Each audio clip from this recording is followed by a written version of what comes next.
The Four Nations, hands down, has taken the cake for the best All-Star Game replacement.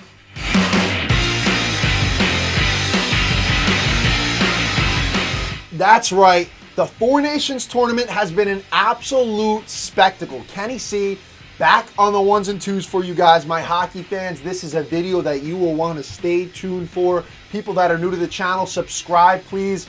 And people that are returning, I told you, we don't just talk NFL here. We're going to get into hockey, baseball, and basketball. We talk about any and all sports here on the Kenny C Show. But today is going to be talking about USA versus Canada in the championship game for all the marbles in the Four Nations tournament come Thursday. Also getting into some New York Islanders talk about how the Islanders have been thus far, and trade deadline. Looking forward to what the Islanders can maybe do with Lou Lamoriello. You got to shake things up.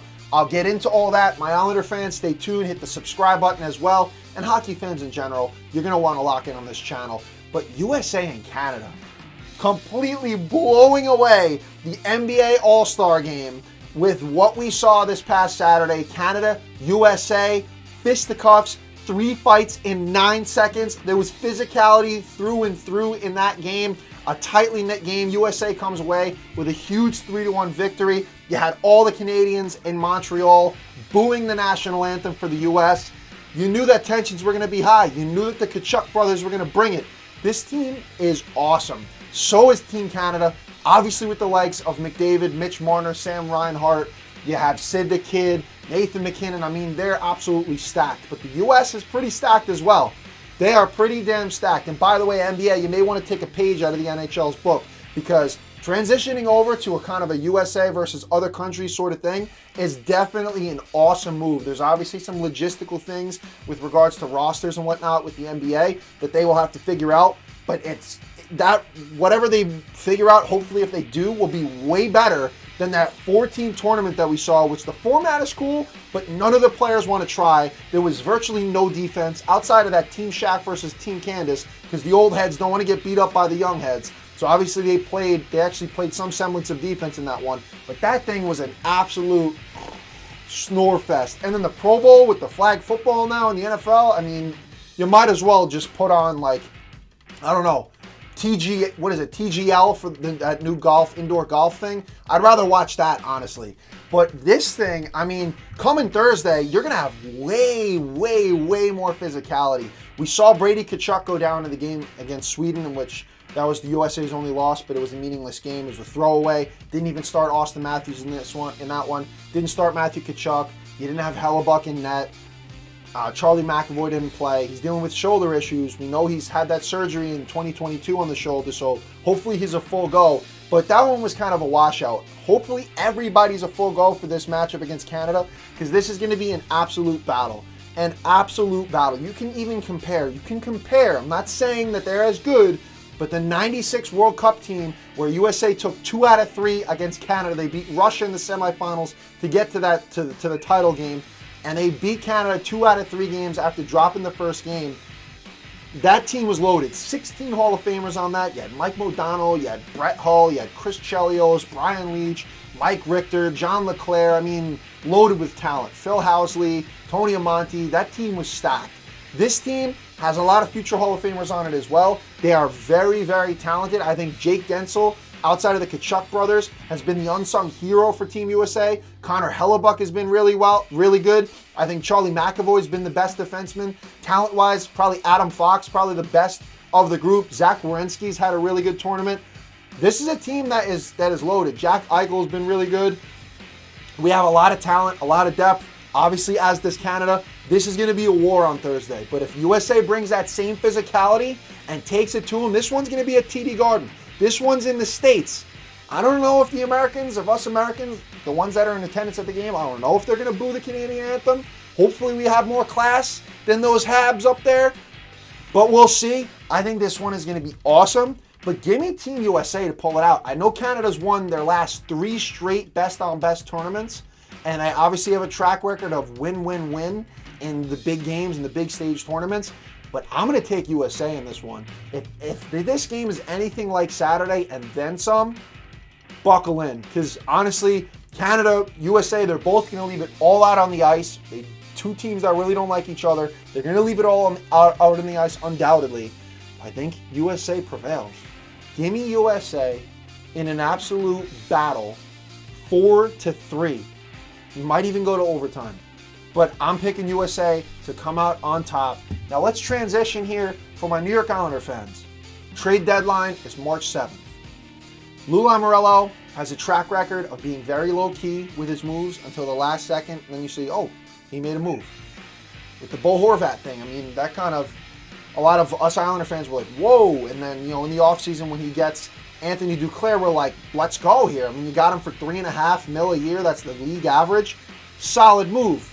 His tenure with the Islanders thus far has been quite underwhelming because of injury. He played 5 games, and then he was out for, 20-some-odd games, and then Barzal was out. Now we don't have Barzal for the next 6 weeks. He had some minor, to my knowledge, a minor procedure done on his left kneecap, so he's done so. We haven't had Varlamov all year. He's pretty much out indefinitely. We don't know when we're going to get him back. Marcus Hogberg, the backup to Sorokin, who's playing really well, he's out for the next 4 weeks with an injury. This team's been beat up. They've been riddled by injuries. But what Lou has done to shore up the defense with regards to bringing in and taking a chance on Tony DeAngelo, who outside of the last game before the Four Nations break against Winnipeg, where he pretty much puts 2 on his own net, outside of that, I think he's played 7 total games with the Islanders. He has been very, very good with Romanov as that D pairing. Scott Perunovich, offensive-minded sort of quarterbacking defenseman. Love what he's brought to the team. He's been really good as well. Boquist playing on the right side. He's usually on the left side, I believe, or could be mixing it up. But point is, with the way that we have the lines defensively, he hasn't been on his strong side. Now, if we have Dobson, Pollock, or Mayfield return, Mayfield's probably the most likely to return. Dennis Cholowski's probably on waivers. But if we bring back 2 defensemen, we get 2 back soon, you have to think Boquist is probably the odd man out. But Lou and what he's did to shore up the blue line and how they have played defensively. The 7-game winning streak, beating teams like the Hurricanes, like the Avalanche, they played really well. The Islanders on that 7-game spree played really good hockey, really good defensive hockey. Sorokin looking like a Vezina Trophy winner, or a Vezina Trophy candidate, I should say, with the last month or so of how he's played with the Islanders and just being that rock behind the defense. I mean, that kind of shows you, in my opinion, Dobson is expendable. You can move Dobson at the deadline because if you look at it, I don't think, ever since, honestly, last year, that outdoor game against the Rangers when the Islanders blew that, 3-4 goal lead, then it was 5-5 in overtime, and Dobson has that costly turnover to Trocheck, and they win it. Ever since then, he really has not been the same. His offensive prowess, which is what we've kind of prided him on. All right, he's not that good defensively, but he brings offense to the game. That has lacked majorly throughout this entire year. He has been a liability defensively. I don't see a world in which the Islanders should give this guy a long-term deal. But knowing the Islanders, they'll give him like $5.5 annually for the next 8 years, which I think we should move Dobson at the deadline. I don't think the Islanders need to rebrand or I should say rebuild. I think they need to retool. This is a team that needs to retool. Out with the aging, in with the younger. I mean, you got guys out there that the Islanders can go for. I know that they're trying to get Maxim Ziplikov a new contract. I would take him for 3.5 for the next 3-4 years. That's not, I think he's a really good player. I think Kyle McLean has a lot of promise as a young forward in this league. He's been really good. Simon Holmstrom, 2019 first-round pick by the Islanders. He's played really well this season. I think you go out with the older. Palmieri, he's had a great year. He's on the back end of his career. He's pretty much virtually about to be there where it's like, all right, he's retiring. Maybe you move him at this deadline. Maybe you move J.G. Pageau, who's kind of been sort of a dead weight for the Islanders over the last couple seasons. I would move those 2 guys and Noah Dobson. I think you can get some sort of good return back for Dobson. Probably a second round pick. Maybe you get a player for him. I think you move Noah Dobson at the deadline. You don't give him that long-term deal. In terms of Brock Nelson, he's going to be 34 years old, but let's face it, he's voiced to the Islanders that he loves Long Island. It is his home. His family is here. He loves it.